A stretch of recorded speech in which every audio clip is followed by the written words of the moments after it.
Welcome back, everybody, to this week's live episode of the DCL Duo podcast. And you will notice I just had to pause there because we are not brought to you by My Path Unwinding Travel. We have a little announcement to make this evening. We elected not to renew our sponsorship with My Path Unwinding Travel for the coming year. And it's not out of any disappointment or dissatisfaction. We love all of the folks over at My Path Unwinding Travel. I want to send a very heartfelt thanks to Karen personally for sponsoring the show and allowing us to partner with her. And we would not be for the past 4 years. For the past 4 years, we would not be where we are today without her support. I also just wanted to say a heartfelt thank you to Kaylee over at My Path Unwinding Travel for being our personal travel agent for the past 4 years. We're heavy users and big pains in the butt. No, I'm kidding. We're pretty easygoing people.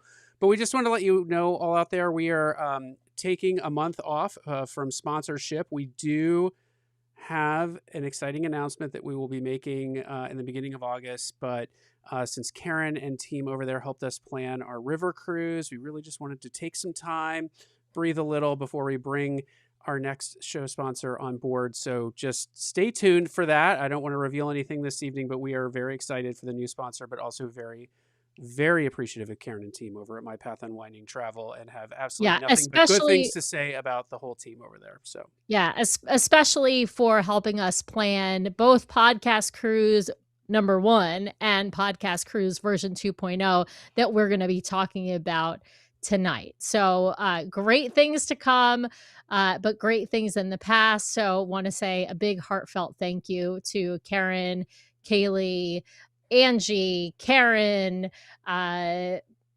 everyone over at Margaret, Chelsea. Sarah, Kelsey, everyone over at My Path Unwinding Travel who has helped us along the way, who has come on the show as a guest, and who has supported the show. So we very much appreciate you. They are all welcome back anytime they want. And if you're using My Path Unwinding Travel currently, we love them, have nothing but great things to say about them. So with that, though, we do have our other show sponsor, and we've got Danny coming on from DCL Magazine, and we wanted to say hi to Danny. Hey, Danny. Hey, Sam, Brian, always a pleasure to come on and chat cruise stuff with you guys. Great to see you. Yeah, we're super excited to see you. How are things going over at the Parks and Pages podcast, by the way? You know, we're having a great time at Parks and Pages. We have new episodes coming out every week on Tuesday. In fact, we like to publish the episodes Monday night to make sure all the networks and distributions pick everything up. So our newest episode, I just got the alert, is live and ready. And I don't know about you guys, but we couldn't wait to talk about the holidays. So we have a brand new episode out on Parks and Pages, halfway to the holidays. Christmas in July. I'm all about it. I know some people are like, no, you have to wait. It's not like, you know what? If it makes people happy, let them have this joy. Disney made a bunch Halloween merch out already, Danny. Exactly. So. Like Disney's making announcements about Mickey's Very Merry Party and Jollywood Nights, and like I'm ready to talk about the holidays. So if you're interested, parksandpages.com. New episodes come out every week.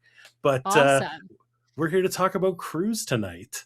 Yeah, well, we're talking about Adventures by Disney river cruising tonight, and we'll get that. to our trip report in a bit, but we got to hit news first, Disney Cruise Line news, and then we want to get some photography tips from you, Danny. Danny is an amazing and accomplished photographer. Takes a ton of the pictures that end up in DCL magazine, WDW magazine, and DLR magazine, and of course all over the websites as well. And travel photography is something I'm always working to get better and better at. In fact, we're going to see some of it tonight in the PowerPoint that Brian and I put together. But Danny's going to give us some tips. But before that, we got to get to some news. So Disney Cruise Line news stuff that happened the past week while we were away are website updates to the Disney Cruise Line website. So the website was down for, a day or two, and it's back up. I will confess I have not had a chance to toy around with it. I've just seen a couple of screenshots that people have posted. I can't say if it's more user-friendly or less user-friendly. Maybe we'll have comments on that next week when we've had a chance to play around with it. But the interface looks different. I did have a chance to play around with it a bit with Craig, who may be watching out there when we were on the river cruise. It did seem like a lot more steps for certain things. I'll just say it that way. So it did seem like there were quite a few more. They have modularized it a little bit. That's not a word, I'm making it up, but they've made it more modular, to use correct English. It looked more mobile friendly a little bit, which was nice. Yeah. But it did seem like there were places where it's like click here, then click here, and if you need to change something before, you got to go back, and it was breaking things up. So anyway, well, if it makes the IT more stable, you will hear no complaints from me to have to click around a little bit more than you might otherwise. So yeah. All right. Second piece of news. I want to put my sleuthing Sam hat on, but I didn't bring it out because a couple weeks ago I told everybody to start spreading the news. I'm leaving today. All right. New York, right? We talked about it a few weeks ago. I said it's coming back. I don't know when, but all indications are that it's coming back soon. So I thought it might not be coming back on the schedule until 2028, but now it's looking maybe like fall 2027.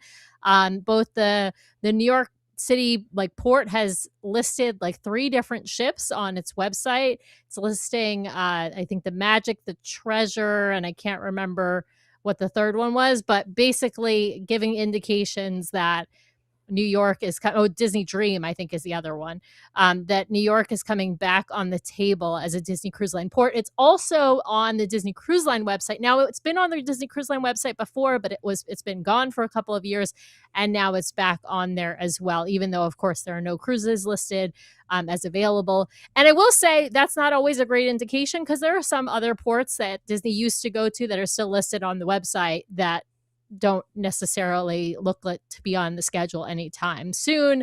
But anyway, that's an indication. There's more indications about New York City than there were even a couple weeks ago when I was talking about it.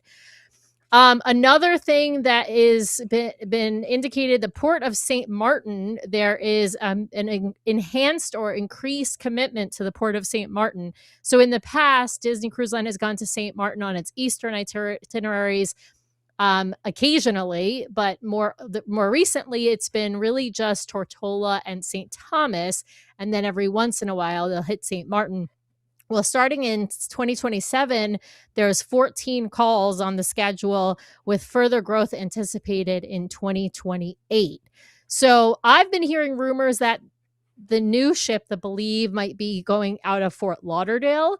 And so we might be seeing 7-night itineraries or more 554 patterns out of Fort Lauderdale, with, additional ships going out of there. So I wouldn't be surprised if I'm not sure what itinerary the Believe is going to be doing. I'm not saying it's going to be doing a 7-night itinerary, but I just wouldn't be surprised if we see a ship out of Fort Lauderdale doing an Eastern Caribbean, but a St. Martin, another port, and Castaway out of, or maybe even Lookout out of Fort Lauderdale. What do you guys think about this? Another ship I believe it could happen. Oh, I see what you did there. Oh. So I'm very excited about this. I like it when they mix up the patterns of the ships. One of my biggest question marks, I guess you could say, has been about the Treasure just constantly sailing this 7-night itinerary. And I think it's an odd choice because people, especially people who are completionists who want to, be on all the ships, a 7-night cruise is a very large commitment. And so varying up the patterns, and I think just adding additional port stops, both ports that they're departing from and ports that they are going to visit, it gives more flexibility when you're building in these arrangements, and it allows ships to move around. And like right now, the Treasure has been doing that same route again and again and again and again and again. So, maybe if there's new ports in the mix, it'll start doing a 5-night sailing, and then that leaves room in the schedule for other ships to work in. And, I like the variety. Absolutely. And with the Wish is similar to Treasure since it launched, has been doing that 3-4 night itinerary. Now we know it's switching it up when it goes to Europe, but we don't yet know what it's going to be doing when it comes back from Europe. So there's a lot of opportunities to switch those up. Maybe the Treasure goes and does 3 and 4 night. Maybe the Believe that comes online does a 7-night itinerary out of Fort Lauderdale. Maybe Wish does a 7-night itinerary out of Port Canaveral. Who knows? There's just a lot of things that could happen with this new ship coming online. All right. So another thing that it has been indicated, that's been talked about online, but the indications are pointing that the Wish is going to do a second European season. So right now we know Wish is going to Europe for 2027, but it's apparently on port schedules in 2028 as well. It's showing up on some European port schedules. So all indications pointing that she's going to do a second European season. To me, this makes sense. She's doing her dry dock in 2027. It's going to be a short dry dock of, I think there's only like a 2-week hole in her schedule. So it's got to be, less than 2-week dry dock, which makes sense. It's her first dry dock. She probably doesn't need a lot of work. But nobody is, other than Magic and Wonder, which are going to be on the West Coast for likely for another Alaska season. None of the other ships will be due at that time for a dry dock, so it wouldn't be super surprising to see the Wish go back to Europe and do a second season there. It seems like Disney Cruise Line likes to send ships over for at least 2 years, because sort of once they learn how to do the European season, it's easier to send that same ship over to Europe. So I think that makes sense. I'm looking forward to it. I think the European market is looking forward to having a Wish class ship in general. They have not had one. They're looking forward to that in 2027. And I think it could help with sales in 2028 as well. What do you guys think? It's not like we're going to have a shortage of ships over here in North America, especially with Believe coming online. They've got ships on the West Coast. They've got ships on the East Coast. Maybe, we're going to start having multiple East Coast departure locations if New York comes into the mix. It's not like they're going to be missing the capacity. So why not get the crew really well trained, really familiar, really comfortable with the European season, with the various ports, with the flow of that kind of cruising? It makes sense to me.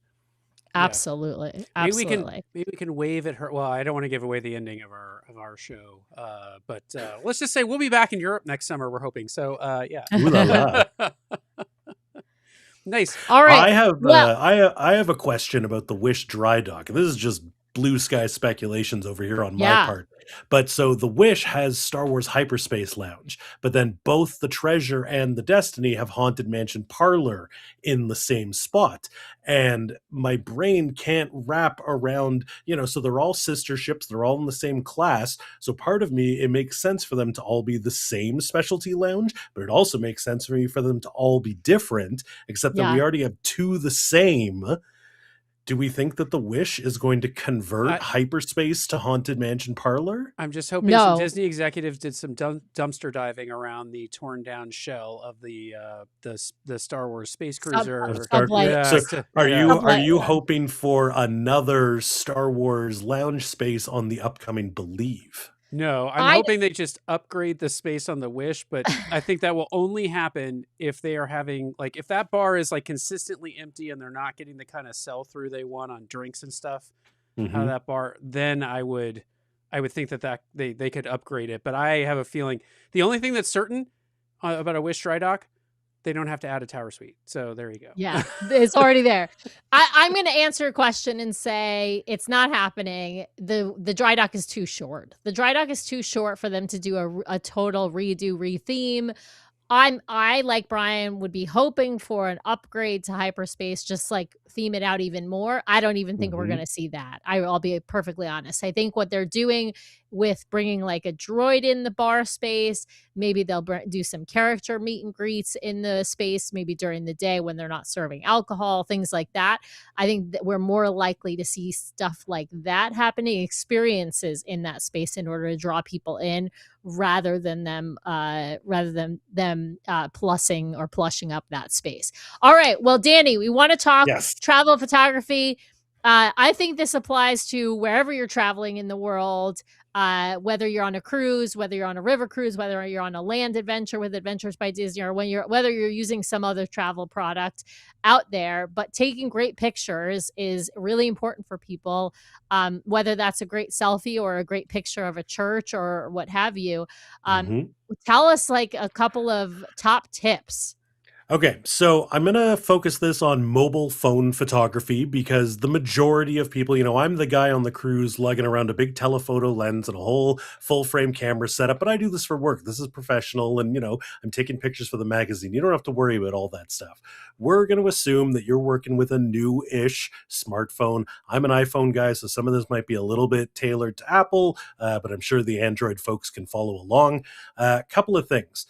One, clean off your camera lenses. People get so sweaty on, especially these like Caribbean itineraries, you're putting on sunscreen, you're hot, you're by the pool, or people, they love in the pool, those waterproof phone pouches, those leave a like film on the back of your lenses. If you've ever taken a picture, especially if there's like spotlights and you notice that the lights look really like streaky, that's your first tip. Clean your camera. It doesn't have to be fancy. Just, wipe it on your t-shirt.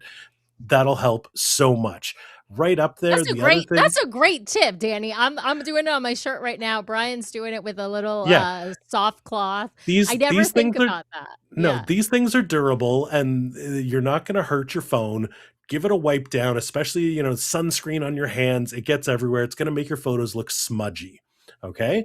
The next one, and it sounds like it should be common knowledge, but think about how you're holding your phone, because I see people all the time waving their phone around or trying to get up over someone's head, or, they're balancing a soft serve cone in one hand and the phone in the other. And like, you might get a nice picture doing that. Absolutely. But, and you don't always have to do two hands on your phone, but I like a good secure grip. Something that I like to do, I have slightly larger hands, but this works for me. I use my pinky finger along the bottom of the phone to support it, my index finger on the top of the phone, and then I've sort of got, two fingers against the back, and it's a very nice, stable grip. That I'm a little more intentional with how I'm taking my photos. You can go vertical, you can go horizontal. Take some horizontal pictures once in a while. People live in a world outside of Instagram. Can I give one? Can I build on that? I don't live in the world outside of Instagram, Danny. Tell me, Brian. Tell me. I build on that tip? When you say hold your phone, I'm also going to give you the tip. Sometimes holding it like this can give you a more interesting photo. I was about to. That was my. You took the words right out of my mouth. Sorry. No. It's good. It's perfect. So here's the thing that I see all the time, especially with food photos. So you've got, your lovely cocktail and you're going to take a picture and you're holding your phone, you're up above your drink at like a 45-degree angle. That's how everybody holds their phone. That's why everybody's photos look the same. The small shift of taking your phone and turning it upside down, don't worry, your camera software is going to automatically flip the image right side up. But that small, it's only a couple of inches from the top to the bottom, but that perspective shift totally changes how the images look in your photos. And it's going to take your picture from looking the same shot that everybody else is taking to looking a little bit different. Now, sometimes you need that overhead angle because, maybe you went to Cove Cafe and they printed a character on top of your latte. You're not going to see that with the upside down trick. But especially if you have like a beverage in a clear glass, or you're trying to capture a little bit more of the background behind whatever it is you're photographing, that perspective shift will make a world of difference. Oh, The I love last that. I love that. It's so great, Danny. My last quick tip, and this is all sort of related to the same thing. You'll notice that none of these tips are about your camera settings. They're not about your megapixels. Honestly, that stuff doesn't matter, especially if you're just sharing on social media with your friends and family. Maybe you're printing out like a little 4x6 or something to put on the fridge. You have more than enough camera power in your phone. Don't be concerned about that. What you need to be concerned about is composition. What's actually in the photo. So don't just think about the thing you're pointing your camera at. Think about the scene around and behind you, because that's the difference between a throwaway photo and something that you frame and becomes an important memento. So whether you're, taking pictures of your food, because we all love to do that, think about what's in the background behind you. Is it somebody else eating their lunch? Is it maybe a beautiful ocean view? Is there, an outlet on the wall behind you? These are all things to consider and position accordingly. Also, if you want to get a picture of you and something beautiful in the background, so it's called a parallax effect. It's the way the camera sees the distance between the camera, the subject, and the background. If you want to capture yourself plus some scenic background behind you, you'll have better luck if you step away from your subject and then zoom in with the camera. It creates a compression effect, and it makes the background look closer to the subject. And then so that's how you get you ever taken a picture where you're like, we're in Paris and there's the Eiffel Tower behind me, but it looks like a little teeny tiny little speck on the frame? The way to correct that is have the photographer take a step back from you, but then zoom in to 2 times or 5 times. And what's going to happen is it's going to compress the distance between the foreground and the background, makes your background look bigger, makes it look like you are standing in whatever scenic view it is that you're trying to capture. That's so cool. I'm definitely using that tip. Because I've never tried to, and that sounds like an amazing way to take a great photo. I will say, I will sometimes, if I don't like the background, I'll sometimes just put it in portrait mode so that the background's all blurry. Another Hide a bad totally background. that's a technique 100%. When you're taking a photo, if you're thinking about shooting, with a proper camera and lens and a full manual setup, one of the decisions the photographer makes is how much of this picture is in focus. Do I want to see everything behind my subject, or do I just want the nice attractive bokeh? And that is absolutely a good choice, and you can do it on your phone. They call it portrait mode. If you're shooting with a camera with adjustable aperture, you're going to want to go to the smallest number possible. If you want a really swirly bokeh background, and you're going to want to go to the largest number possible if you want more of the whole scene in focus. I was going to say, do not sleep on portrait mode. I've even found it very effective with food photography at times. So no, these are all great tips, Danny. I know we promised you a whole show, so we're gonna have to bring you back and do anytime you want. I'll this is one of my I do this for work, but I also do this for fun. On the weekends and stuff, I take out my camera. It's my hobby. It's a passion of mine. I love talking about it. I love talking about cruise. Anytime you guys want to have me on, I'll talk your ear off all night about camera stuff. All right. Well, thank you, Danny, for joining us. We're gonna head over to talk about our river cruise now. We got a lot to cover over there, but super appreciate you. And if you have not already, please head to dcl-magazine.com. I've got it scrolling across the bottom of the screen here. It's in every show note we publish since we've started our partnership with DCL Magazine. There's a code in there, all caps DCL Duo, you can use for 10% off. And definitely head over and check out the Parks and Pages podcast. It's fabulous. We love it. But subscribe today to the DCL Magazine. We've got our subscription. We love it. We love every issue. So thank you, Danny, so much for joining us. Always a pleasure. Brian, Sam, thank you guys so much. And I'm going to tune in to hear how your river cruise went. Sounds good. Thank you. Tell Stephanie we hope she feels better too. I will, of course. Thanks, Danny. All right. Thanks, Danny.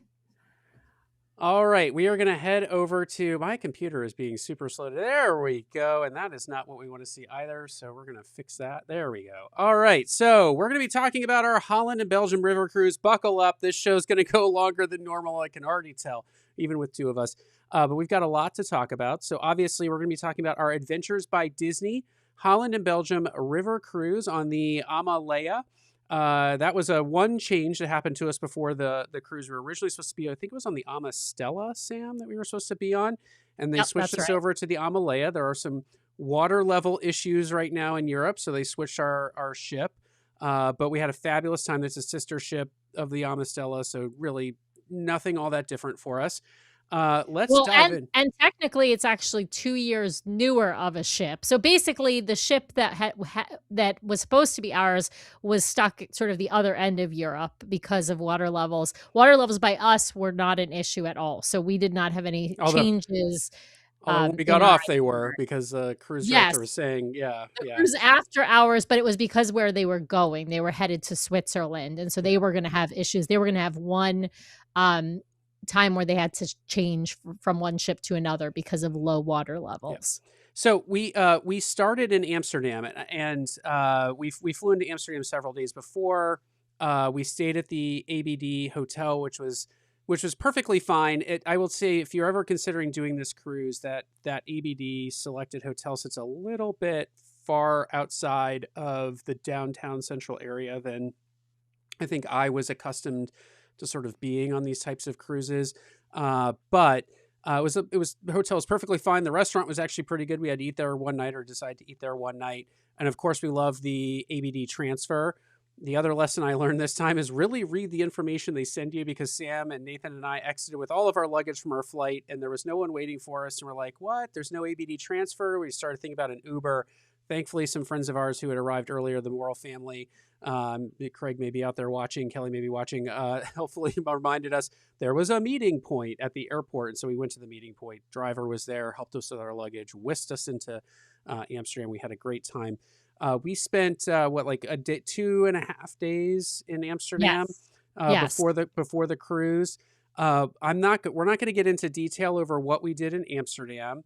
There will be an episode of our podcast, audio only, coming out in the coming weeks. A bit of a different format for the show, but it will be coming out, where we will be talking about some of the things that we did in Amsterdam through the eyes of the people who we did it with. And so you can see here we did spend our time walking through the canals. Nathan's there in the photo, and he had a great time. Just briefly, so you know, we did a Jewish tour of Amsterdam. I will say the pre-Amsterdam time for me was a little emotionally heavy, because we It did was. It a was great. Jewish tour of Amsterdam. So you can see on the screen, we went and visited the Portuguese synagogue there in Amsterdam. We visited the Jewish memorial in Amsterdam. It has The Holocaust Memorial. 102,000 bricks in it for each of those from the Netherlands who lost their lives to the Holocaust in World War II.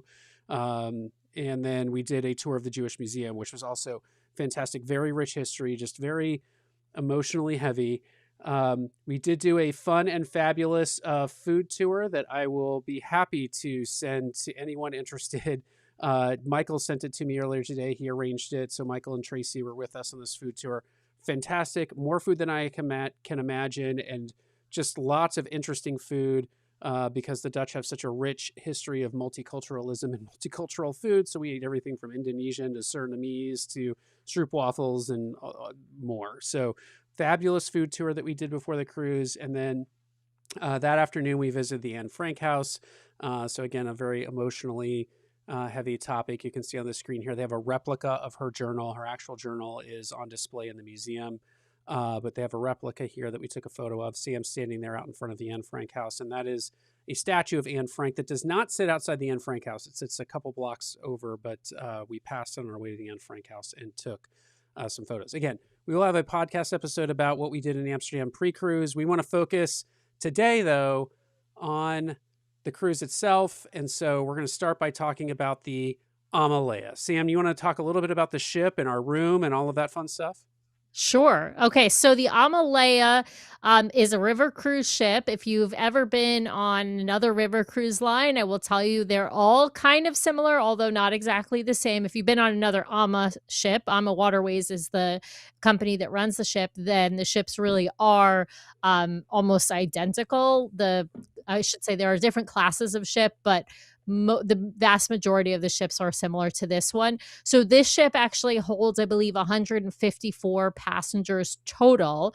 We had 119 passengers traveling on our Adventures by Disney river cruise, plus, of course, the 5 adventure guides. So that's a total of 124 in guest cabins. The cabins are generally speaking for 2 people, but there are some cabins like ours that will fit 3 people. And then there are a couple of suites that will hold 4 people. I think I want to say there's maybe 4 of those on board. There's not a whole lot.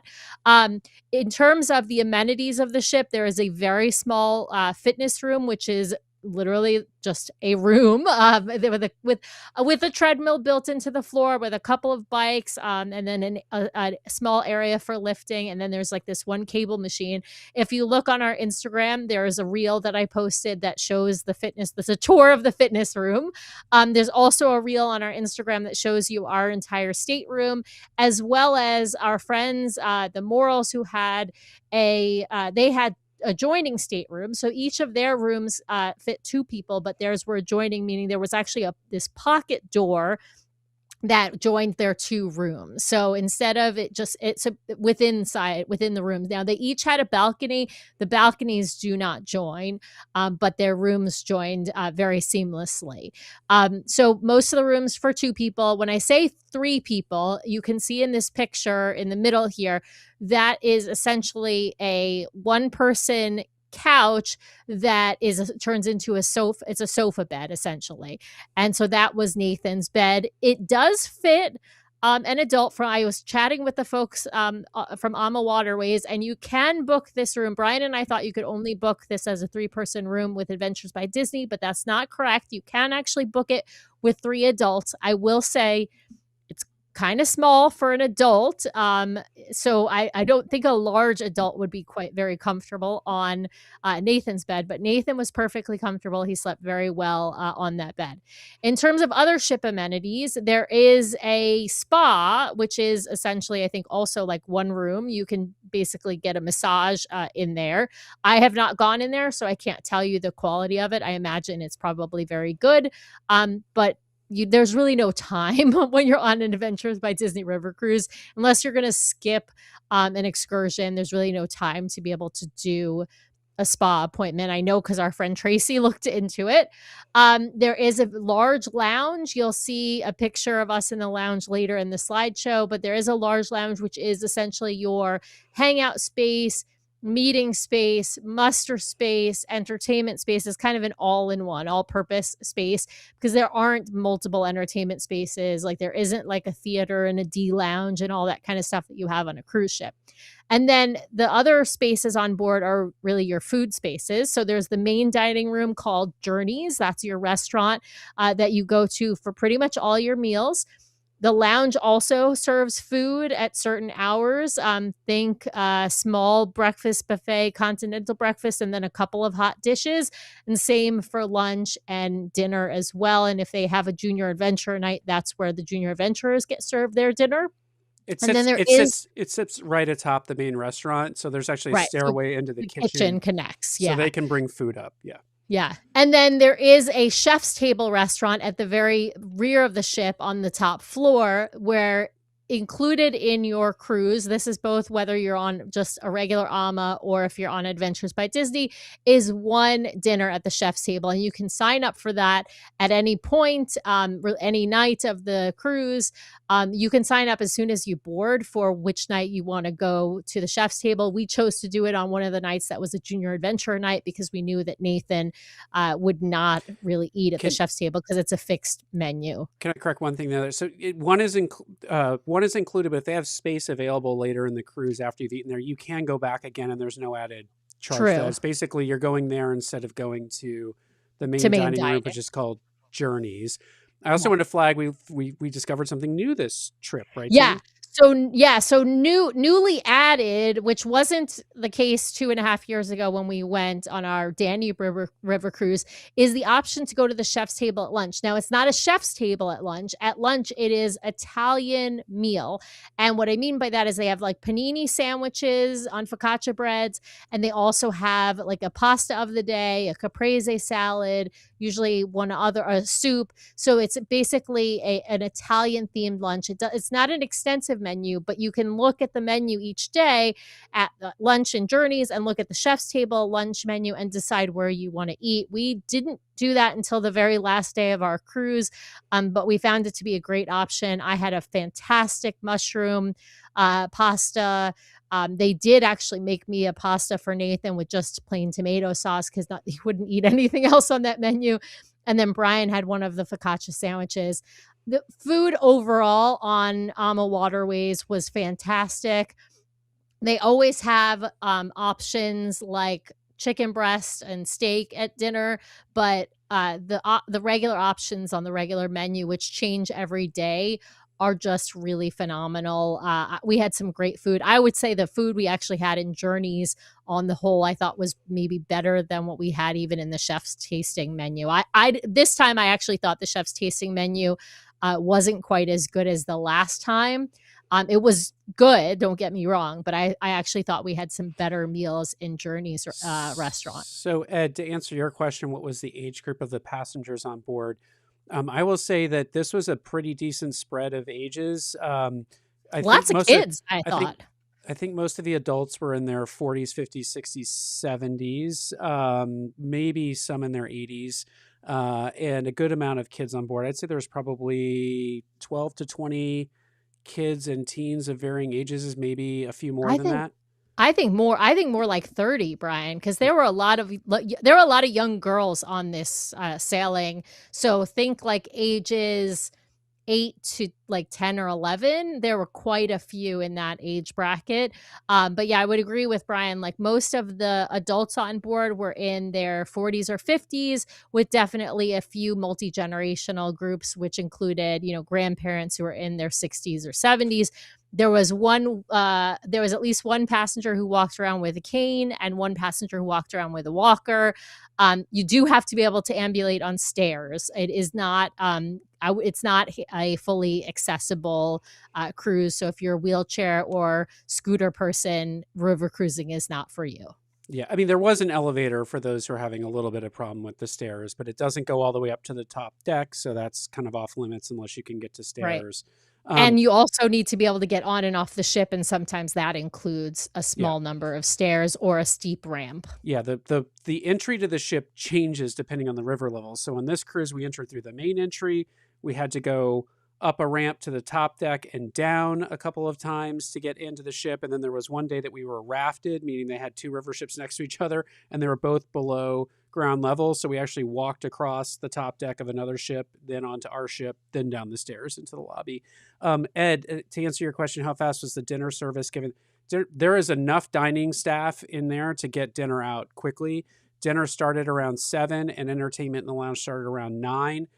You could have a leisurely dinner of 2 hours, or you could be in and out in about 90 minutes. So it's all very fast. And I will say this too, the food comes out extremely fresh and hot. I saw bowls of soup that were still steaming, that they were so hot when they were served. And I commented actually to Sam, I was like, I have never seen that on Disney Cruise Line, where the soup is so hot it's actually steaming as it's sitting there waiting to be served. So yeah, Nathan's oatmeal one day, he had to wait to eat his oatmeal because it was too hot by the time it came to the table. So breakfast, you can also, all of the meals, there are some items that are sort of in a buffet, and then the rest of the items are ordered from a menu. But you can do a combination of both, or you can just eat from the buffet. The buffet always includes cheese at like lunch and dinner, and then always like some salads and stuff like that. All right. So next up, I've got a slide up here for those of you who are listening to this later. You can always head over to YouTube to see the slides and the photos that we're sharing.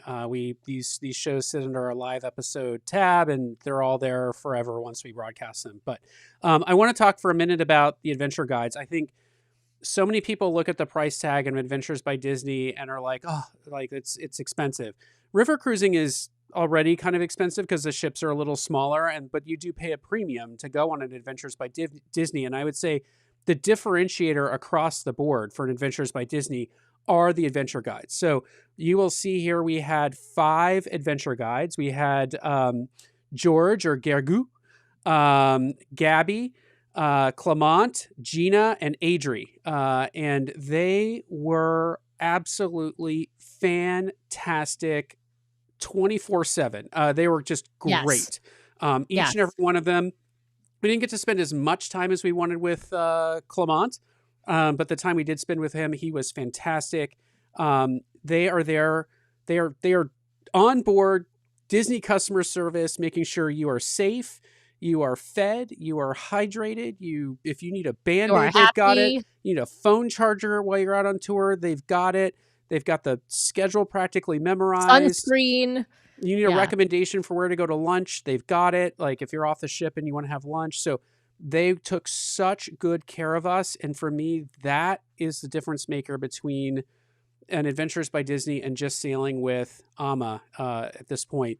They're also so fabulous with the kids. So they host the Junior 100%. Adventurers nights.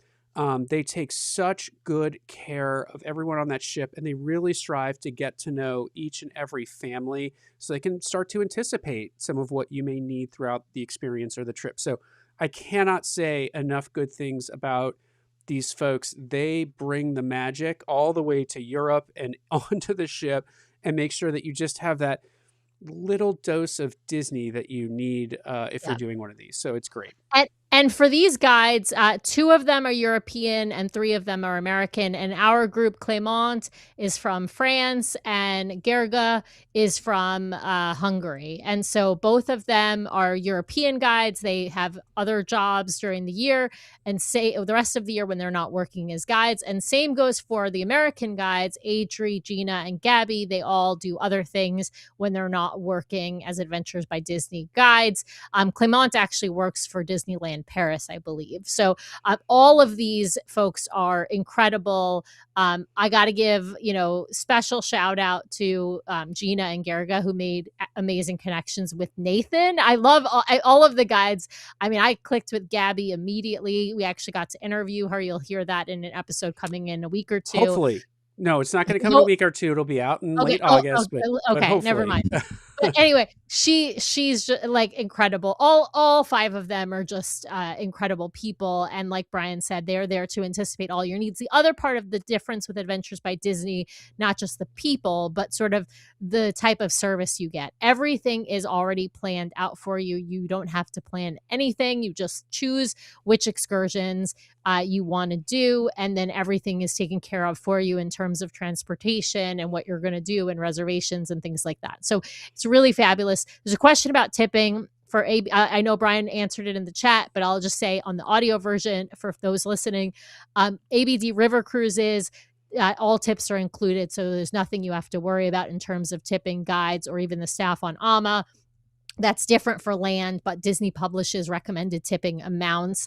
And also you can talk to different travel agents and they may have recommendations as well. All right. So talking about embarkation day, we were at the Hotel Movenpick, which was basically our ship was docked behind the Hotel Movenpick. That was why Disney chose that hotel. We dropped off our bags in the morning between 9 and 11 at a table where 2 or 3 of our adventure guides were sitting there waiting, and they would tell you, okay, you can go to the ship really anytime. If you wanted to, you could go to the ship anytime. I think like that morning after it started immediately. So once they had your luggage, you were welcome to go down. And we'll talk about this a bit more at disembarkation, but you were welcome to head down to the ship. I will say on an Adventures by Disney River Cruise, I'm just going to be blunt, it is a waste of time to get on the ship at 10 o'clock in the morning. There is nothing to do. You're just sitting in the lounge. Go explore the city. And they told us you need to be on board no later than 4 because they have to do, even though the ship wasn't leaving that night, they have to get you checked in. They want to do the muster drill. it's not really a muster drill. We'll probably talk about that in a second. It's really just introductions. You sitting in the lounge and they bring people out and they do some safety stuff, but you're not And they moving from tell a you who comfortable everybody chair. is. Yeah. Essentially. But they do have a light lunch on board starting at 11 a.m. But it's, again, you only have access to the lounge at that point. You don't have access to your room until I think it was 3:30, something like that. No, they promised by 3, but they Okay. also said Ama always strives to go above and beyond. And in fact, our rooms were ready closer to 2 or 2:30. And when on the cruise behind us, we happened to be sitting in the lounge waiting to get to the airport, and they were announcing the 300 level was ready at about 2 o'clock when we were leaving. By 2:30, 200 level was, so like they're going to try and get them done earlier, but they tell you no earlier than 3 is kind of the guarantee. And then so then we got into our room. We embarked on the 4th of July, hence all of the banners, and Ama kind of went out of their way to try and make us feel welcome on board for the 4th of July.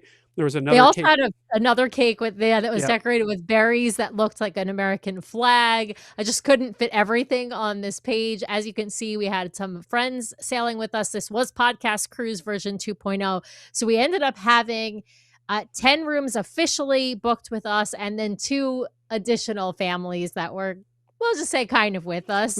We should say thank you to those families, by the way, on air. I just like the Morals sailed with us, the Andracos, the Burns family, Cindy Leichner and her husband were on there with us. See, you're going to have to help me out. I'm running out of names in my brain. Yes, Cynthia and Alex Milanowski. Yes. You mentioned the Burns family. We had the Tomproses with us.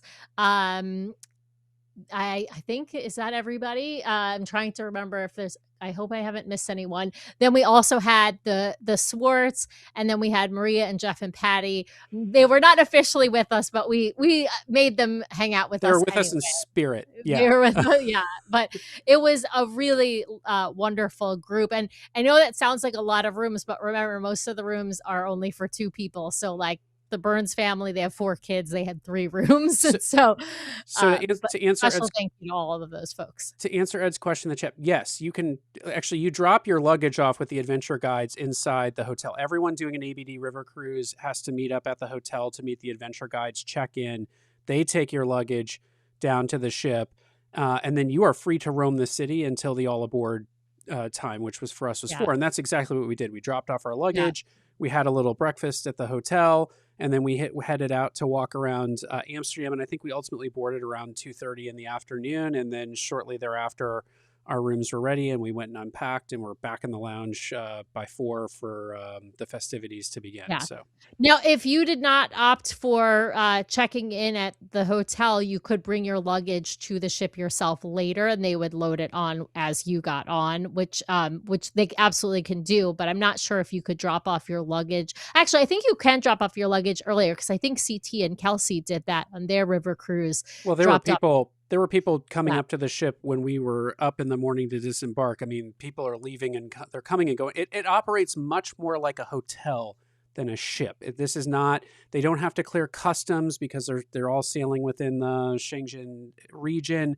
So basically there are times or moments where new passengers are on the ship at the same time the old passengers are. So they don't have to zero out the ship before they can reboard. So think about this more like you're checking in and checking out of a hotel. If you want to come drop off your luggage and then go explore the city, you can do that. They will take it to your room when your room is ready. So unlike a Disney Cruise Line ship, your luggage also isn't sitting out in the hallways because the hallways are very narrow. So they put your luggage into your stateroom when it's ready and close the door. And then you check in, someone walks you to your room, opens it, makes sure everything's to your liking, all of your luggage is there, and then they leave you to unpack. So, yeah. Yeah, it's great. It's seamless. All right. So we had an overnight, as Brian mentioned. On the previous slide, you can see there was a picture of a singer. We had evening entertainment. I will say the evening entertainment is sometimes entertainment that are local, that come onto the ship and do performances. And sometimes entertainment is done by the adventure guides, like we did. There was a Family Feud night. There was a movie night. So it just depends on the evening. I think we had maybe 4 different nights, or this was a an 8-day, 7-night cruise. I want to say there were maybe 4 different times where we had performers from outside come on, and then maybe 3 nights where we had essentially adventure guide provided entertainment. We had the singer the first night, and we had the guy on the last night who it was pretty like he was not well attended. Yeah, but then we had the 3 guys that the groovy gents Yeah, we so had I think it as was well. 3 times. I will say this is a point that I sort of stuck with me. The entertainment on the Danube River cruise I thought was a lot, I don't want to say better. It was just there was a lot more cultural kind of entertainment. This time around it seemed to pivot to a couple of singers brought on board. Now they were fantastic, and the woman that we had the picture of before was above and beyond. She was great.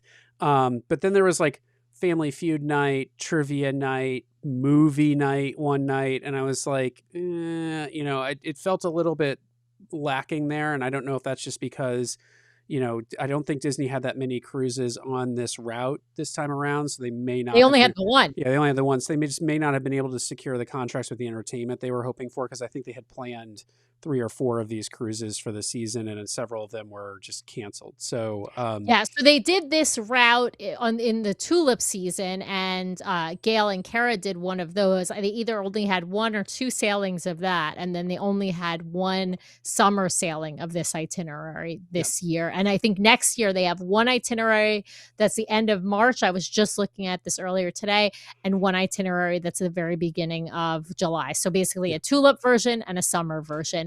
Tulips are in bloom in March and April, not in bloom in July. So we overnighted in Amsterdam. It stayed right where we were. We didn't move anywhere. There's no having to pull away from the dock. You could have gotten on and off the ship in the evening. You just tap in, tap out. The next morning, we did a river cruise through Amsterdam. So you can see one of the boats there on the screen. So we did a canal tour of Amsterdam. So we sailed through the different canals. I'd say all told that took about 45 minutes. Maybe an hour. And we walked from the ship, down a dock, and the boat was there. We took off from there. The boat returned us back to the place that we had left from. So, I mean, it was a pretty seamless morning. And then after that boat trip, there was an all aboard of 11 a.m. and we sailed to Utrecht. And in Utrecht, we did a fabulous tour of Slot Zuilen, Castle and Gardens. It was a lovely afternoon. I think made all the more interesting by the fact that they had a fencing tournament going on the castle grounds. So we got to see some of that. But as tours go, it was an old castle in Europe. So the outside of the castle was a lot more beautiful and interesting than the inside of the castle, I want to say. I thought the gardens were beautiful, and I thought there were these huge stork nests on top of the chimney stacks on the castle. You can kind of see them in that photo. You can see them a lot closer if you could zoom in. But one of the greatest things, though, about this excursion was there was a scavenger hunt. So you see a little like bookshelf picture with a little mouse. There were like 13 mice throughout the castle, so the little stuffed mice, and the kids had basically a guide with the pictures of the mice and their different outfits, and they had to go around and find all 13 mice throughout the castle. There was no prize that I'm aware of, but it was something that made it interesting and interactive for the kids, though. But it was really beautiful, and sailing during the day was also lovely. We actually got to sail several times on the ship during daylight hours because sunset was so late at night, literally like 10 p.m. or later. So there were several evenings where we were a sail and we got to watch ourselves go through a lock or sailing down a river, and it was just really incredible. Okay, so the next day we set sail that evening to Rotterdam. The next morning we wake up, we're in Rotterdam. Rotterdam is the second biggest city in the Netherlands, second only to Amsterdam. There were different options, and we split up for this day. Funny enough, this was Brian and my anniversary, our 18th wedding anniversary, and we spent it apart. Brian and Nathan went to the Delft factory and then did a city market food tour, and then myself and Michael, because Brian and Nathan went with Tracy. Myself and Michael went to do the other tour, which you'll see on the next page. But I'll let Brian talk about this one because I wasn't there for any of this. Yeah, and so the reason I chose to go the Delft tour, for full transparency, is my mother collects or collected Delftware. So Delft is it's not China, it is earthenware, and it's famous because they paint it in these blue colors that you can kind of see. They also paint it in other colors, but there's a sort of famous earthenware that then has blue designs on it. Some of it is hand painted at the factory, some of it is stenciled, or they do a transfer of the design on and it's painted that way. Um, so it's a lovely tour. I thought it was, they do a really nice job at Adventures by Disney by trying to make it just a little bit educational and a little bit interactive, right? And so we got there in the morning. We had an opportunity to sort of, the way the tour was set up, because they couldn't have everybody go through the factory all at once. We split into groups. Our group got to hit the store first and then go through the factory. And so we bought a small version of the figurine that you can see there. It's called Proud Mary. She's you can kind of tell from this, that's her dress, and then the upper portion of her dress, and then kind of like the white frilly sort of neck collar. Yeah. And then it's her head is the mirror there. And you can kind of see a little bun sticking out. So she's kind of the mascot of the Delft factory there. So we did the store, then we walked through the factory itself. We got to see kind of some museum quality pieces and things that they have made, some historical pieces that they have made. And then we were taken into the factory to see how the Delft earthenware is made and hand painted. I think they had an F1 trophy in there that they were making, but we got to see the whole kind of process and how it was done. And at the end, you can see on the left here, there's a photo of us. We each got a tile, and we could pick a tile that they had pre-stenciled, and then we were sort of painting along the stenciling to try and make our own tile. And at the end, they put it into a special package because it was still kind of drying. They put it in a special package to send home with us. So we have these Delft tiles that we all made together. And that was just a lot of fun. Nathan had a lot of fun painting his tile. I think we all had a good time that day. And it was a fairly short tour. It was only a couple hours. And then we were back on the ship. So yeah, it was a fun day overall. In the afternoon, because Sam did a full day tour in the afternoon, I got back off with Nathan and some others, and we did a food tour. I will say, this food tour, not as good as the one we did in Amsterdam. The Amsterdam food tour is now my gold standard of food tours, to be perfectly honest. But this one, we went to a food hall. I think part of the reason that it wasn't as great is that we were there on a weekday and the market only happens kind of over the weekends.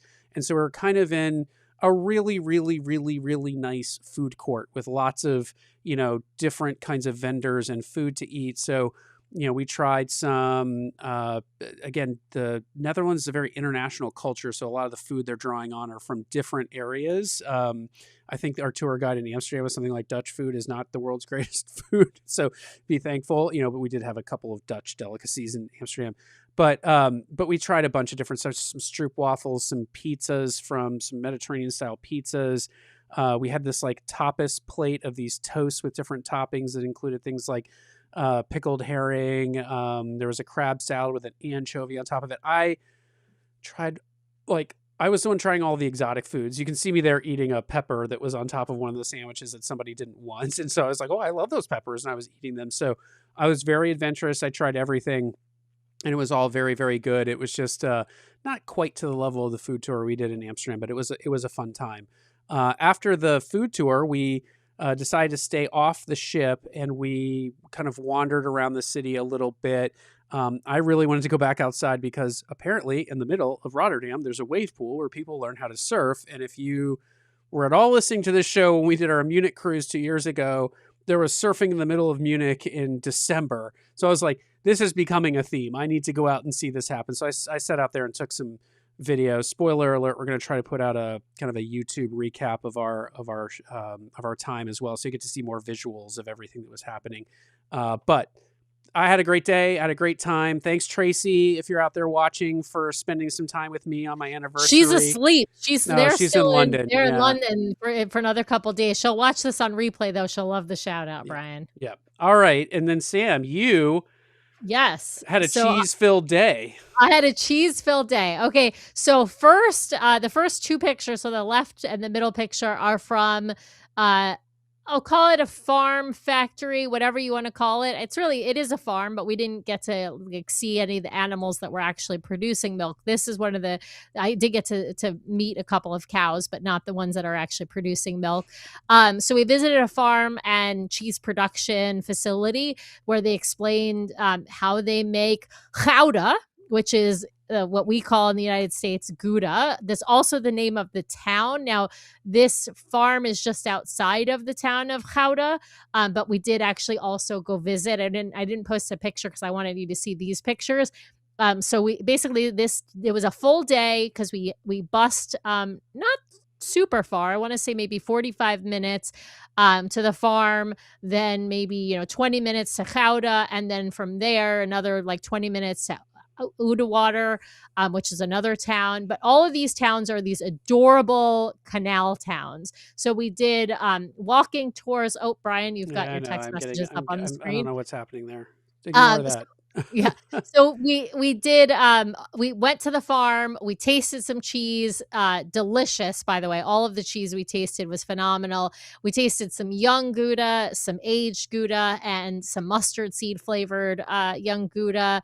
I also was able to buy some goat's milk cheese. Now, this is non-pasteurized cheese that they're making at the farms. So if you are looking for real Gouda or Gouda cheese, you want to get farm cheese. That's what you want to ask for, not factory cheese. That they're not the same. And you're going to be having unpasteurized cheese. The reason they're only allowed, if they're doing unpasteurized, they're only allowed to do one animal. So they can't make cow cheese and goat cheese or cow cheese and sheep cheese. They choose one or the other, but they're able to sell their neighboring farms cheese. So I was able to buy some goat milk cheese as well. And yes, I was able to bring them back into the States, and you cannot ship them back home. So you can bring them back home in your luggage. If they are factory sealed. So that means either they need to be completely sealed in vacuum sealed plastic, or it needs to be sealed in the casing. So if you bring back a wheel, so the young Gouda that I brought back is a small wheel. You can also buy a large wheel. But if you buy it in a hunk, in a wedge, it needs to be sealed in vacuum sealed plastic. So if you buy it, you can't open it while you're on the trip and then bring the rest of it home. You've got to keep it sealed the whole trip and then bring it home, which worked out fine because we were able to have Gouda in several places along this trip. But this cheese was phenomenal. You cannot order it in the United States because it's not pasteurized. So you can't order it from the farm. They do ship to other places internationally, but not to the United States or Canada, I believe. And I actually believe you can't carry it back into Canada. So if you're a Canadian who listens to our show or watches our show, I'm sorry, you can't take this cheese home. You can buy it there and eat it, but you can't bring it home. And it has to be for personal consumption. So yes. So we're not talking, but you can bring a big wheel apparently. Yeah. But it's for personal consumption. So you can bring it back to the States, but you cannot ship it back to the States. It can be in your carry-on luggage or in your checked luggage. That doesn't matter. But you also need to have not been to a farm. And we were told what we visited was not technically a farm under the rules that. Well, that's the explanation. We're sticking with it. But Sam, you also need to tell them about being weighed to determine if you are a witch or not. Sorry. In Udawater, the Udawater is famous because this is the place where basically Europe had their own version of the Salem witch trials. So women especially, but even men, were at times accused of being witches. And the way that you would tell if somebody was a witch was how heavy they were based on their size. And if you were too light, you were a witch and you're going to be burned at the stake. So they had this great... You didn't tell me that about this because that makes a ton of sense because they're eating all of this cheese and stuff. Yeah, so like, of course you should be heavier. Yeah. So we went and got weighed, and it's actually like the other side has actual like weights, and they do it in kilograms. And they tell you like, and I literally have a certificate. I'm going to show it here because this is verifiable proof that I am not a witch. And this is the officials of Water have had this honor of being able to certify whether or not somebody is a witch for years. But yeah, this is from the Netherlands, so it's fabulous. Not a witch. We did some great city tours there in both of these places, like walking tours that were incredible. There's just too much to cover on this show because I know we are like already over time and still going. So I want to head over to, so after we got back on board from Rotterdam, we sailed to Bruges. I wanted to comment one thing on the sailing. So on the Christmas markets cruise, we had like one afternoon of sailing, and there was some other assorted sailing in the evening, but we couldn't see it because it was so dark outside already because it was in the middle of the winter. This time, the sun's not setting until 9:30 or 10 o'clock at night. And so a lot of times we were having dinner and we were able to watch the ship sail. We got to go through some locks. I mean, the ship went through a ton of different locks to the point that our Ghent arrival was significantly delayed due to heavy river traffic, which were tying up the locks, which means we got into Ghent about 2 hours later than we thought we were going to. Now, I was worried because our Bruges, let me start by saying, everyone told us to go to Bruges. All of you who have done something like this were like, Bruges. I keep saying Bruges. All of you told us we need to go to Bruges. So we went to Bruges. It was amazing. I was a little worried that it was going to get cut short or curtailed in some way. I think they did slightly modify things in order to account for the fact that we were like 2 hours delayed into getting into to Ghent. I will also say this. Several people commented that they had a fabulous time in Ghent. And I think there was a tour guide on a later section of the cruise that commented to Michael or Craig or somebody who said something like, so you went to Ghent. Did you go to Bruges? And he said, because the right answer is staying in Ghent. And so I would say the next time, if we did this again, I would stay to see what Ghent was like. But I had a wonderful time. We loved Bruges. it. And our adventure guides and even our tour guide in Bruges said that the cities are very similar. Now, Bruges is slightly a bigger city than Ghent, but they're both, again, canal cities. And spoiler, that picture on the left is us doing a canal cruise. That was the first thing we did after our tour guide kind of walked us through town and started giving us a walking tour as we're going in, but we got more of a walking tour later in the day. But it was fabulous. I don't think you can go wrong in terms of staying in Ghent or going to Bruges. Now, if you go to Bruges, it is a full day excursion versus if you go to Ghent, it is only a half day excursion. But most of this day was filled with walking tours, canal cruise. I think we went into a church at one point. You can see in the middle there are some Belgian frites. So this isn't our first stop in Belgium. I need to give an apology to the people of Belgium because for years and years, I've been calling these tasty, delicious potato things French fries. And they are not French fries. They are Belgian fries or Belgian frites, as they call them. And the only reason we call them French fries here in the US and in other parts of the world are because the American soldiers who were over in Europe during World War I saw the Belgian people eating these tasty fries, and they were in places like Bruges where the majority of folks are French speaking. So in Belgium, they speak Dutch or French, depending upon where you are, but both are the two official languages. Their Dutch is actually called Flemish because it's a different dialect of Dutch, but it's like English, and American English. They say they can understand each other. They just have a few words and different accents. But the American soldiers heard people speaking French, saw them eating fries, and said, oh, they're French fries because we're in France. They didn't know where they were. That's how dumb us Americans are. Oh, but come anyway, on. Wait, don't. But anyway, Brian, I'm making a joke. But anyway, I have to apologize to the people of Belgium because Belgian frites are incredible.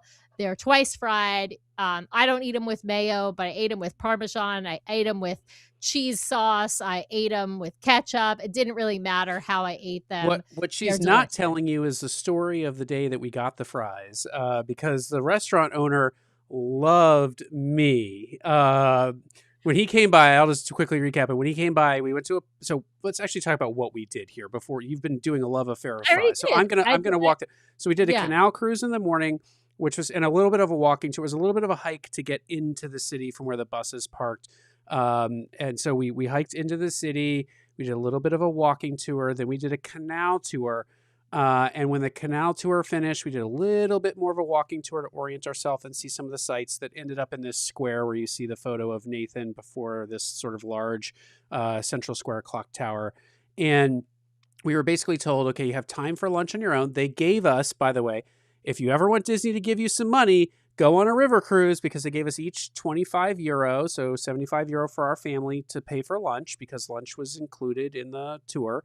And so they gave us the money. They had a list of recommended places to go. We obviously picked a place that was like the Freet House or something. Freet Bar. Freet I Bar. think it's called Freet Bar. And so, and then they said basically be back here by some time. I forget the time, 2:30, I think it was, or 2:15. If you want to go on, if you want to go on the walking tour, or you can skip the walking tour and continue to explore the city on your own. So we decided not to do the walking tour. We walked to get our fries at the Freet Bar. We sat down. Sam was like, can you do 3 checks, after we had waited like 15 minutes for a very small place? And I could tell the look on the guy's face was one of, really? And so I said, you know what, just bring me the bill and I'll pay. And he said, I like you better already. And so, anyway, so we had our French fries. We went next door. Michael and I got a Belgian waffle, not to be confused with the stroopwafel from the Netherlands. We got a Belgian waffle that was fantastic. It was very oaty. It was from Otto's Waffles, by the way. Excellent. They're gluten-free, just naturally based on what they use, but they were delicious. And we did not do, you do not need to do research on what to do during your, I mean, you can, but the adventure guides have sheets for any city where you're going to go, that you have free time. They have sheets for shopping, food, they gave us sites that we might want to see. So in fact, after we had our waffle, Sam and Nathan went and did a VR experience that they had talked to us about. We tried to climb this magnificent tower that was behind us, but found out that the tickets were sold out, and that turned out to be a blessing because it was actually a fairly warm day. It was really hot. All would have died walking up that tower in the afternoon. But Michael and I went to a shop down the street. Michael, Tracy, and I went to a shop down the street because there was a place they called the Beer Wall that they had also told us about. Went down there, walked into what I can only describe as the world's greatest library of Belgian beer, and bought some bottles of Belgian beer. Turns out one of them is the rarest beer in the world, which we were both pretty excited to try. We were able to get a beer out of the cold case. It was legal to just have him open it. We could drink it as we were walking around. So we had a beer. We hit up several chocolate shops in town to buy some chocolate, and then we all met up to walk back to the bus and head back to the ship. So one of the great things about ABD is they've got all of these recommendations, and they have local adventure guides and local guides who will tell you, hey, this is the place you should really go to if you're looking for chocolate. This is the place to go to experience beer, right? So and the museum that Nathan and I went to was called the Historium, and it was, our admission was actually, we were given a voucher for our admission for both the VR experience and the museum experience. And so basically what it was is, think of like a Disney walkthrough ride, but we started off, we did like a 10-minute VR experience learning about medieval Bruges, and then we did this sort of walkthrough that had animatronics and screens that talked to us and taught us about medieval Bruges. So it was a medieval museum, but it was like an interactive one that was good for kids. That was a little bit long. I would have still done it and done the VR experience, but it didn't leave me extra time. I had wanted to do a little bit of shopping, and I didn't really have that time. All right. So after Bruges, we got back to the ship. We did the whole dinner entertainment session on board. We sailed to Brussels in Belgium. And in the morning, we all did a tour of a comic book museum in Brussels. Brussels is known for comic book artists, the Smurfs. Tintin are some good examples where they have a rich sort of history of comic book art in Brussels. It's the second most important country in terms of comic book art, the first being the United States. Belgium is the second sort of place where comic book. Now, of course, Japan and manga and all of that is now in modern times, but they're like two original countries for comic book art were the United States and Belgium. So after the comic book museum, we did a walking tour of the city. Again, we decided after the walking tour, I believe we stayed. Did we stay? Yes, we stayed out, didn't we, for a bit? Yes. We stayed out for a bit to kind of explore the city. And then when you stay out, what you miss is the bus ride back. So you have to get yourself back. Now, the ship is, in our experience, was mostly within walking distance, if you didn't mind a 20 or 25-minute walk to get back to the ship. So we walked back to the ship. We had lunch on bored, and then we split up for the afternoon to do. Sam and Nathan went and made chocolate, and Michael, Craig, and I went and drank beer. So yes. The chocolate making was like learning about chocolate production, tasting a bunch of different chocolate, and then we made both a chocolate bar, a milk chocolate bar, and then we made dark chocolate shapes, I'll call it. Like I made little Mickey heads, Nathan made hearts, and we all got to put whatever topping. So what you see in front of Nathan in this picture is the tray of the different toppings that you could add to the chocolate. And then right in front of Kelly is a tray that we did the milk chocolate bars that the chocolate went into. So we got to actually put the chocolate into the bar mold, and they were in, it's kind of like think of like a piping frosting thing, but it was paper, and so you kind of squeezed it like toothpaste. You squeezed it out and then added your toppings. This was I loved Brussels. Had a great day between. I feel like we did a ton. I actually think we went back to the ship this day, Brian. But we had it anyway. During lunch. But we had such a great day at the comic book museum. That great walking tour. That in the middle, we're in front of the most famous fountain / mascot of Brussels. Kid you not, it's called Mannequin Piss. It is what looks like a small child peeing into a fountain, but that's what they're famous for. And with that, can I talk about my beer tour, please? Yes, absolutely. Go ahead. So anyway, Michael, Craig, and I went to a local brewery, and basically we had a fabulous guide. We got to try beer just from this brewery, and I will just say it was a little bit of a letdown for me. I was hoping to taste kind of more of the different kinds of beer that they make in Belgium. I will say the most interesting part was we started with beer as it would have been made way back before modern fermentation processes, when they just figured out, well, if I put this stuff together in water and let it sit outside and it gets hot, it ferments in some fashion. And it was the yeast coming in the air into the tank and fermenting it. So it was like 1% alcohol. And it's what they drank instead of water, because that was the only way they had to effectively purify the water, was to ferment it. So it was really interesting to taste. The beer was okay, but it just didn't feel like a good representation. When we get to Antwerp later I think it's the next stop actually, that was interesting. That was an interesting tour and interesting beer. So I would say the beer tour on this one, if I had to do it over again, I might have done the chocolate making. So, all right. The chocolate making was fabulous. Yeah.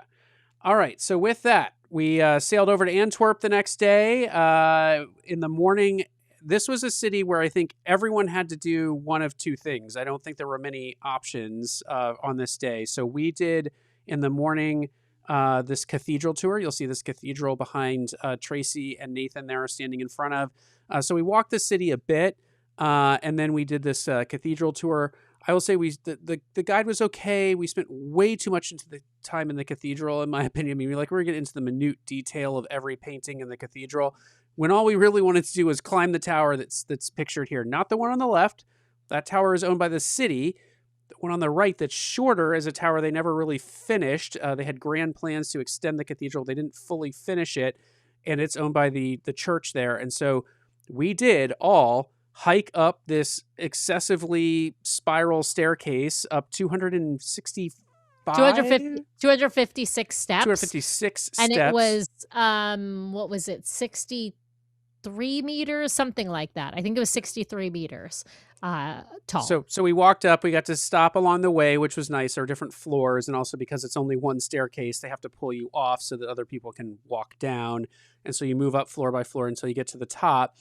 And so that was really interesting. Cool views. The church was gorgeous as well. Like it is an amazing looking church on the inside. I think we just spent a little too much time on that tour. There was also some confusion between the local guides and the ABD guides over like, oh, I thought you'd space them, or there were 3 groups going. I thought this group was the group that didn't want to go up the tower. And we're like, no, we never said we didn't want to go up the tower. So we did that tour in the morning, and then we did elect to stay in Antwerp between tours. So basically when you do that, they basically say, here's the meeting point for the next tour. It was a central square in town, and it was like, I don't know, 2-minute walk from where we were. Yeah, it was basically where we had started our walking tour for the morning walking tour. And so we split up, and Michael and Nathan and I went and found a cafe and had some coffee and shared a sandwich, basically. And Sam and Kelly and Tracy went off to have pizza because they really wanted to have pizza. So we did that. We met back up. We did a little shopping through the tourist area. And then we had what was one of the better tours I've been on ABD. Is not quite the top. That's going to remain the salt mines and the Christmas markets and some other things. But it was a really great tour. So we picked up a tour guide and we went on a food tour of Antwerp. She was fabulous. She didn't just do the food tour stuff. She also gave us more of the historic tour of like some of the stories. She was a 100% fantastic storyteller. And so in addition to the food tour, I felt like we got a great city tour out of her. We were also really lucky because we had the best order of food, which was, of course, frites, beer, and then waffles. So we started with the savory, then we had the beer to be soaked up with the fries, and then we had the waffles. We also stopped at I believe a chocolate shop, and also got some cookies, these hand cookies that are kind of the symbol of Antwerp, and that has to do with this story about this giant that was protecting or forcing people to pay him a toll before they could cross into the city. And then somebody stood up against him and ended up chopping off his hand. So the city of Antwerp, literally the translation is thrown hand or something like that. And they have these hand cookies that are like shortbread cookies that are delicious.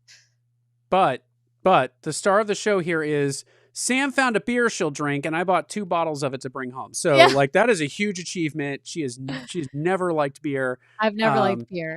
We tried 3 different beers. Sorry, go ahead, Brian. The beer tasting here was what I was hoping we would have gotten the day before on the beer tour that we did. But yeah, we tried 3 different kinds of beers. They got excessive. One of them was 8%. One of them was 8.5% by volume. We had sort of one to start that was kind of a traditional sort of lager style Belgian ale that was okay. I mean, I liked it, but not everyone did. The beer you see Sam drinking here, I believe, is the cherry flavored beer, which was divisive on our tour. A lot of people said they felt like it tasted like cough syrup. I didn't get any of that medicinal flavor, and I'm usually pretty sensitive to that myself. But Sam enjoyed it. I enjoyed it. We loved it. Unbeknownst to me, Tracy was pouring portions of her beer between mine and Michael's glasses as we go. So I had a little bit more than 3 full glasses of beer. The last one was kind of a more traditional, lighter Belgian ale that I enjoyed. I think a lot of people did on the tour. Not Sam's favorite by any means. But it was just, these were not full glasses of beer, but pretty heavy pours of beer. Size. And I couldn't finish any of them, but they were, they were not a full, like when you saw the full glass was probably like 2 to 3 times the size of the glasses, but the glasses we had were a decent size pour. But that Belgian waffle, oh my God, was so, everything was good on this tour.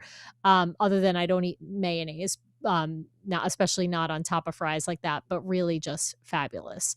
All right, the last full day was another fabulous one. We were docked in the city of Dordrecht. We got off the ship and we were literally parked next to a windmill. Not this windmill here on the right. This windmill here on the right is in Kinderdijk. But we were parked next to a windmill, essentially. We did a walking tour of Dordrecht. They took us to a Poffertjes place, which is these little tiny pancakes that are covered in powdered sugar and given a pat of butter, and they are just delightful. I ate my whole plate of them and then half of Nathan's because he wasn't into them, but they were just fabulous. The city of Dordrecht was having a music festival. And so lots of things like the statue behind Nathan in the picture on the left were decorated for the festival.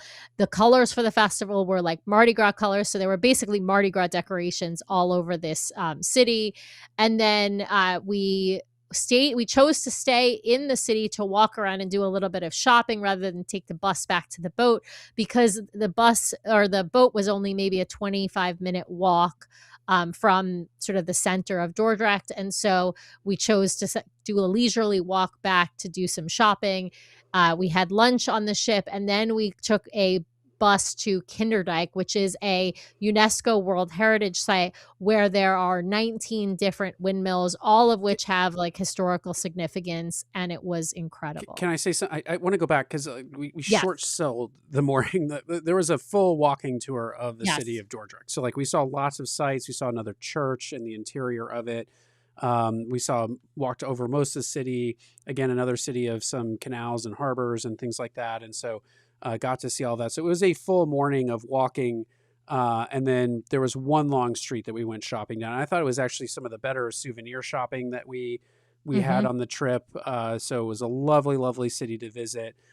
But the windmill tour, I was looking forward to this the entire trip, and it did not disappoint. So Kinderdijk has 19 windmills. As Sam indicated, they are a UNESCO World Heritage Site. We did a cruise through the canals of the windmills to see some of them, but the real intent was to take the boat down. We turned around and docked and got to go up to this windmill you're seeing in the photo, and the miller was there, and she showed us how she operates the mill, how she breaks it, how she furls and unfurls the sails, how she gets the windmill spinning. We got to go inside to see the windmill works, all of the wooden cogs and wheels turning and pushing water out of the dike. The windmills existed primarily to control the water levels in the Netherlands, because without these windmills, now it's all done by electric pumps, but without these windmills, the whole country would just be underwater by this point. So it was really interesting. To be clear, this port, Dordrecht and Kinderdijk, were back into the Netherlands. So we started in the Netherlands, the first few days in the Netherlands. We went into Belgium, several days in Belgium, and then we're back in the Netherlands. And then, of course, we went back to Amsterdam the next day.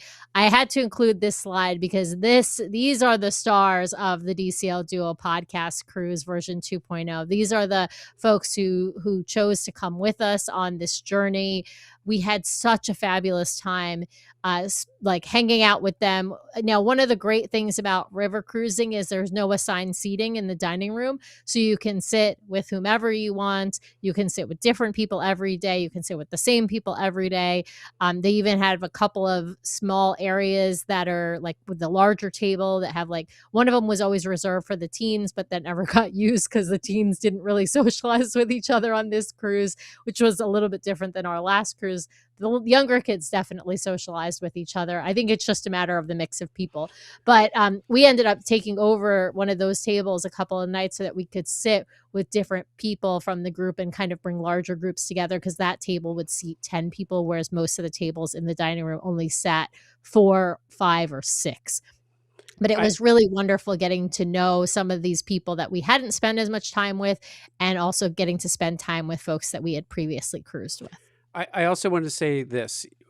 We will have another, Sam mentioned the adventure guide. We're hoping to have that interview in an episode toward the end of August.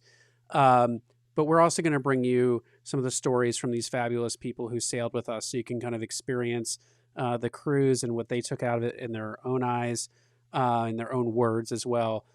Sam, we promised people a verdict, I think, on this ABD River Cruise. This is our second ABD River Cruise. What's your verdict? Is it worth the expense and the cost of an ABD to do this kind of thing? Like, yeah. 100%. I had a fabulous time. I think I liked this one even more than our Danube cruise. I think you probably would vote for the Danube. I think I vote for this one. With one exception, the salt mines is still number one excursion ever. Like, none of these excursions beat the salt mine excursion, but this was so wonderful sailing, in the light. The weather was beautiful, even if at times a little bit hot. We had amazing, amazing service from all of the folks on Ama. I have to give a huge shout out to the servers. The maitre d', Sarah, is like my favorite person ever. We just had such a fabulous time on Ama, and additionally in these towns and cities. It was just phenomenal. I think Nathan is the perfect age for this. I will say I've got a question on social media. What are the right ages for this cruise, or for an ABD in general, or ABD River Cruise? I'm going to say very strongly follow Disney's recommendation. I'd say age 8 and up is like perfect. I think you could do fine with like a 7-year-old if they're a good traveler, an 8-year-old if they're a good traveler. I don't think you should wait until your kids are 12 or 13. Don't wait till they're teenagers who don't want to spend time with you. I think starting them earlier, but not at age like 4 or 5. I think the minimum age for a lot of these ABDs is 5 or 6. I think some of them it might even be 4.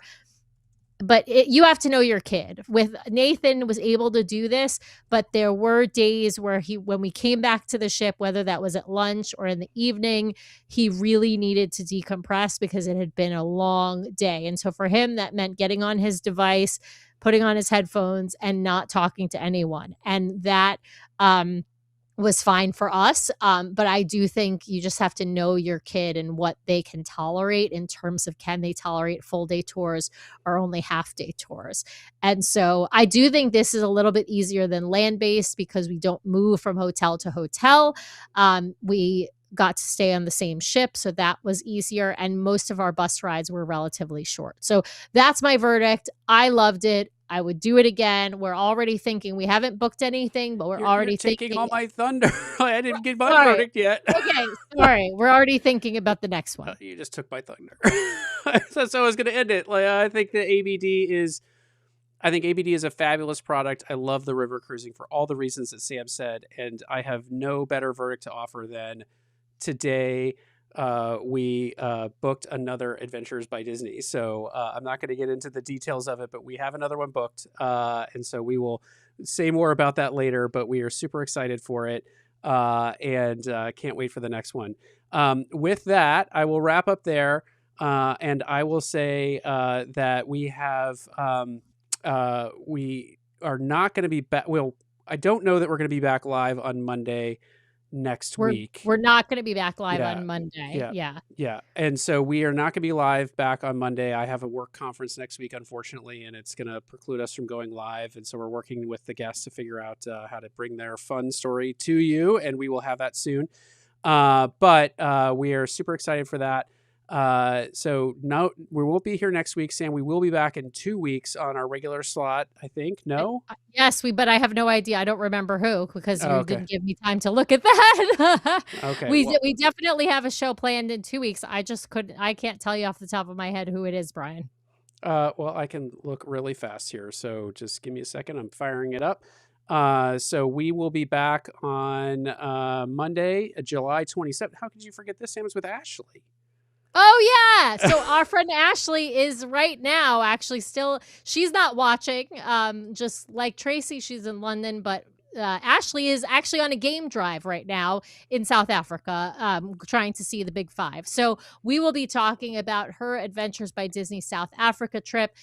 We had June on earlier in June to talk about the same trip, but that was an adult-only version. This is the version that allows kids on, and her daughter Catherine and her husband Daniel were with them. And so we're going to hear all about it from the kid and adult perspective. And I should say one last thing, mark your calendars now, because we firmly believe 2028 will be here. If you saw that fun photo of all those people having such a great time, 2028 will be our next official podcast cruise, and we are looking at Alaska, to go back to Alaska. So no firm announcement of a date or anything yet. We're going to be working through the other big announcement we have coming up in August, and then we'll start to plan for that. But mark your calendars now for summer of 2028. If you're interested in joining us, you could join Podcast Cruise version 3.0.